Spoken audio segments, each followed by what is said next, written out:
चलिए आज महमूद गौरी के बारे में जानेंगे।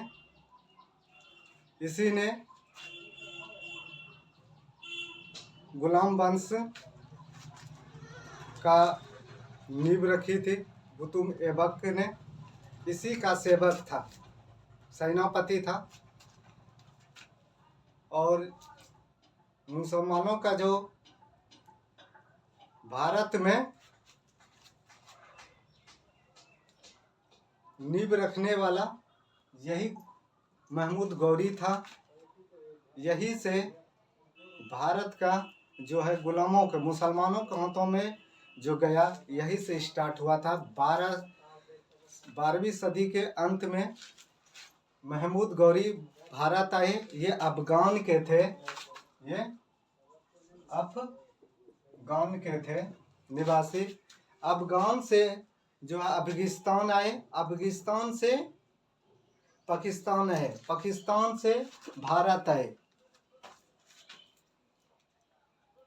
और इसका पहला जो था 1173 ईस्वी में महमूद गौरी ने गौर का शासक था। एक छोटा सा राज था, वहाँ का शासक था। गौरी जो था गौर का शासक था। एक छोटा सा राज था, वहाँ का ये शासक था। 1173 ईस्वी में इसने भारत पर पहला आक्रमण जो किया था मुल्तानों पर 1175 ईस्वी में किया। भारत पर पहला आक्रमण, भारत पर पहला आक्रमण 1175 ईस्वी में मुल्तान पर किया। इसने भारत पर जो पहला आक्रमण किया था, कहाँ किया था? मुल्तान पर। वहाँ जीत हुई थी इसके। मुल्तान पर कब्जा किया 1175 ईस्वी में जीत हुआ था। दूसरा आक्रमण जो गौरी का था, दूसरा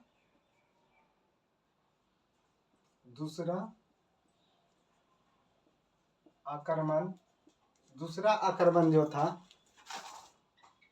इसका रहा 1178 ईस्वी में। 1178 ईस्वी में ये रहा। ये पाटन में था। ये गुजरात में पाटन पड़ता है। वहाँ का जो शासक था भीमटू था। भीमटू ने इसको बुरी तरह से पराजित किया। वहाँ से इसकी हार हुई। ये पाटन में हुआ था। पाटन ये गुजरात में पड़ता है, गुजरात। वहाँ का शासक कौन था? शासक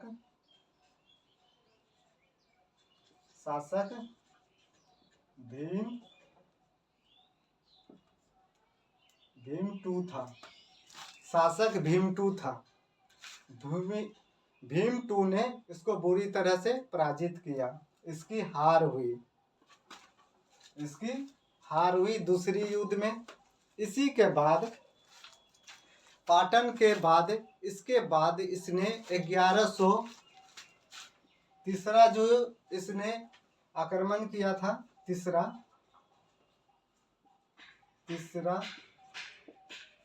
आक्रमण 1179 ईस्वी में किया था। ये पेशावर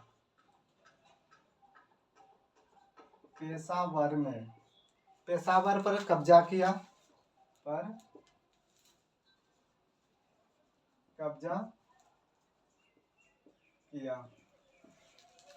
तीसरा आक्रमण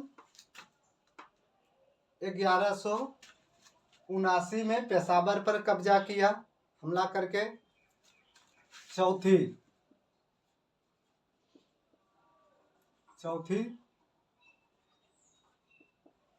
आक्रमण जो है 1185 में किया था। ये सियालकोट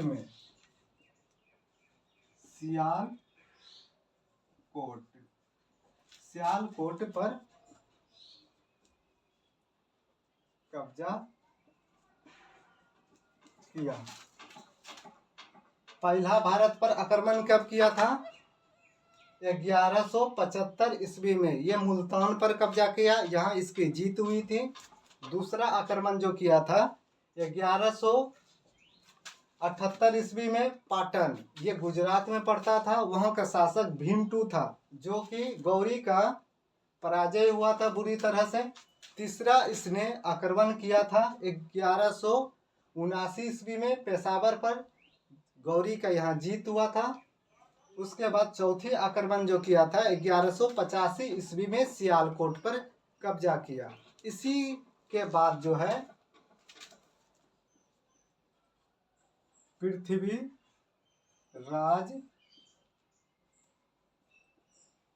चौहान के साथ युद्ध हुआ। इसी के साथ पहला जो युद्ध हुआ था पृथ्वीराज चौहान के साथ जो युद्ध हुआ था, तराइन का प्रथम युद्ध, तराइन का प्रथम युद्ध गौरी और पृथ्वी के साथ जो तराइन का युद्ध हुआ था, ये 1191 ईस्वी में हुआ था। इस जगह पे गौरी का जो हार हुआ, तराइन में गौरी का बुरी तरह से हार हुआ चौहान के साथ जो हुआ था। और तराइन के 1 साल के बाद जो हुआ था, तराइन में 91 में गौरी को हराया चौहान 1191 ईस्वी में। दूसरी हुई द्वितीय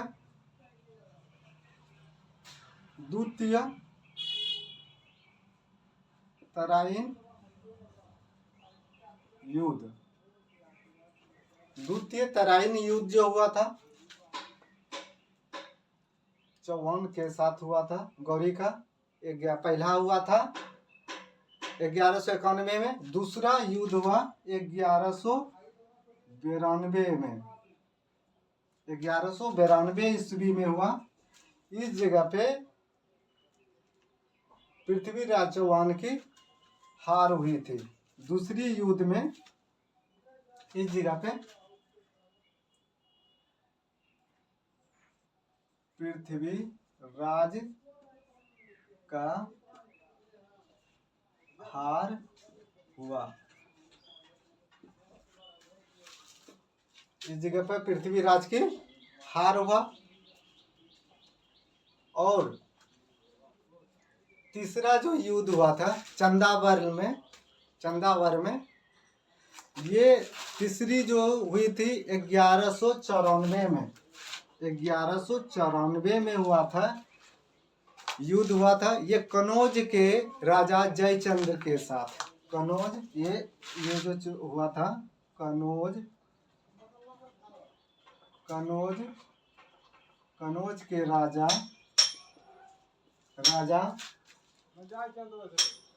जयचंद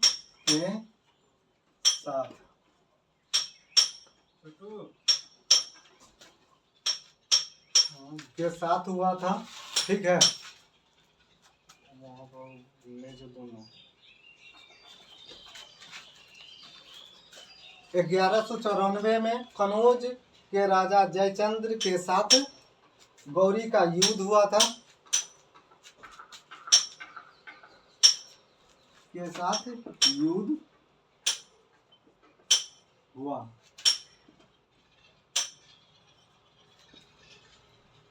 ठीक है।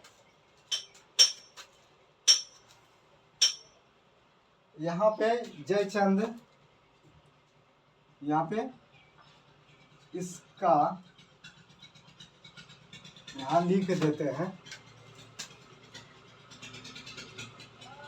जयचंद्र का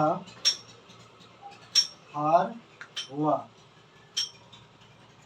1194 में कनौज के राजा जयचंद्र के साथ युद्ध हुआ, जो जयचंद्र को हरा दिया। जयचंद्र का हार हुआ था।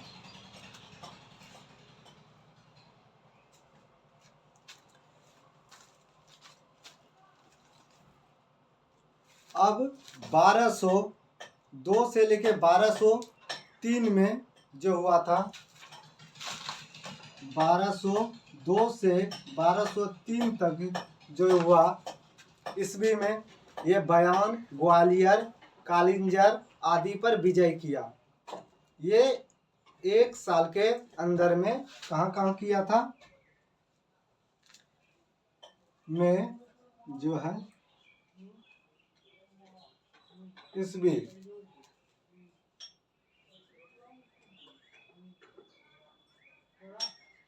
बयान में हुआ, और ग्वालियर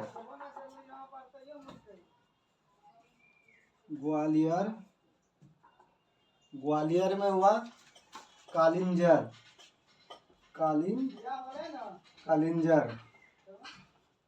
आदि पर।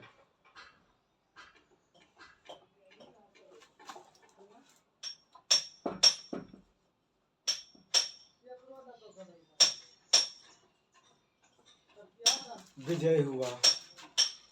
1202 से लेकर 1203 ईस्वी में बयान, ग्वालियर, कालिंजर आदि पर विजय प्राप्त किया। फिर से हम एक बार इसको रिपीट कर लेते हैं। मोहम्मद गौरी कहाँ का निवासी था, शासक था। ये अफगान का था। ये कहाँ का था, अफगान का था। महमूद गौरी कहाँ का था, अफगान का था। और ये भारत कैसे आए, पहले अफगानिस्तान आए थे, उसके बाद पाकिस्तान आए। 1173 ईस्वी में गौर का एक छोटा सा राज था, वहाँ का ये शासक था। भारत पर पहला इसने जो आक्रमण किया था 1175 ईस्वी में मुल्तान पर किया था। मुल्तान पर इसने कब्जा कर लिया था, वहाँ इसकी जीत हुई थी। दूसरा आक्रमण जो हुआ था 1178 ईस्वी में पाटन पर, ये गुजरात में पड़ता है। शासक भीम टू था, जो कि गौरी का हार हुआ था। गौरी का 1178 में हार हुई। तीसरा आक्रमण जो किया था 1179 ईस्वी में किया था, ये पेशावर पर कब्जा किया, यहाँ इसकी जीत हुई। चौथी आक्रमण जो है 1185 ईस्वी में सियालकोट पर कब्जा किया। पृथ्वीराज चौहान के साथ जो युद्ध हुआ था, तेराइन का प्रथम युद्ध जो हुआ 1191 ईस्वी में हुआ। पृथ्वीराज चौहान ने इसको बुरी तरह से पराजित किया। दूसरा तराइन युद्ध जो हुआ था 1192 ईस्वी में हुआ था। इसमें पृथ्वीराज चौहान की हार हुई बुरी तरह से। पृथ्वीराज चौहान को ये कब्जा किया था, इसी जगह पे कब्जा कर लिया था, बंदी बना लिया था। 1194 में कनौज के राजा जयचंद्र के साथ युद्ध हुआ, जयचंद्र का हार हुआ। 1194 में जयचंद्र को हरा दिया। इसी के बाद 1202 से लेकर 1203 ईस्वी में बयान, ग्वालियर, कालिंजर पर आदि पर विजय प्राप्त किया। और 1206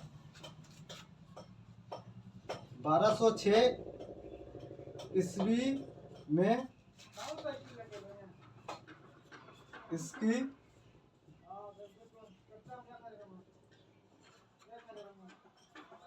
मृत्यु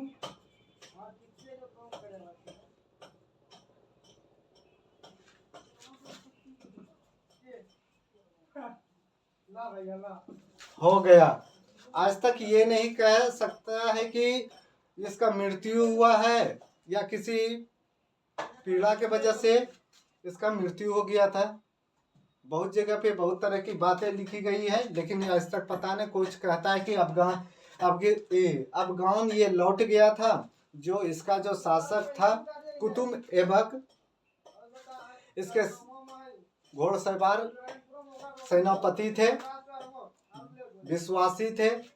ये अपना राजपाट जो भारत में जितना जगह पे कब्जा किए थे, ये सारा जो है कुतुब ऐबक को सौंप के चला गया, क्योंकि विश्वासी था, इसका कोई संतान वगैरह नहीं था। इसीलिए कुतुब ऐबक को सारा सल्तनत देकर चला गया। यहीं से जो है गुलाम वंश का शासक स्टार्ट हुआ है। गुलाम वंश का जो है इसका मुख्य महमूद गौरी के आक्रमणों के जो कुछ परिणाम हैं, दिल्ली के स्थापना का मार्ग खोल दिया। दिल्ली सल्तनत का जो स्थापना का जो मार्ग खोल दिया, किसने खोल दिया? गौरी ने। गौरी के सेनापति जो था कौन था? कुतुब ऐबक था। दिल्ली में गुलाम वंश की स्थापना करने वाला कौन था? कुतुब ऐबक बन गया। इसके बारे में हम अगली क्लास में जानेंगे। थोड़े से आज जान जाते कौन कौन आए थे गुलाम वंश में, कौन कौन आए हैं। इसी जगह से गौरी ने राजपूतों की घुटने तोड़ दी। इसी जगह से जो है राजपूतों का पतन हुआ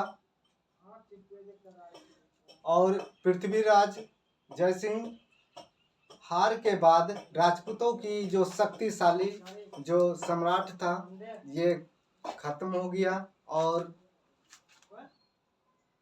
राजपूतों का पतन हुआ। मुसलमानों की शासन इसी जगह से शुरुआत हुआ। मुसलमानों की शासन का जो नींव रखने वाले आदमी है कौन है? शासक थे महमूद गौरी थे।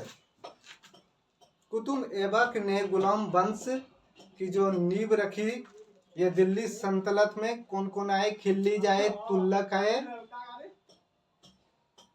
और सैयद आए, लोदी आए, मुगल वंश आदि। ये सब जो है गुलाम वंश के थे, क्योंकि ये सेवक थे, इसीलिए ये गुलाम वंश इसका नाम पड़ गया। ठीक है, जो अब कुतुब ऐबक की दूसरी क्लास में समझेंगे। ठीक है।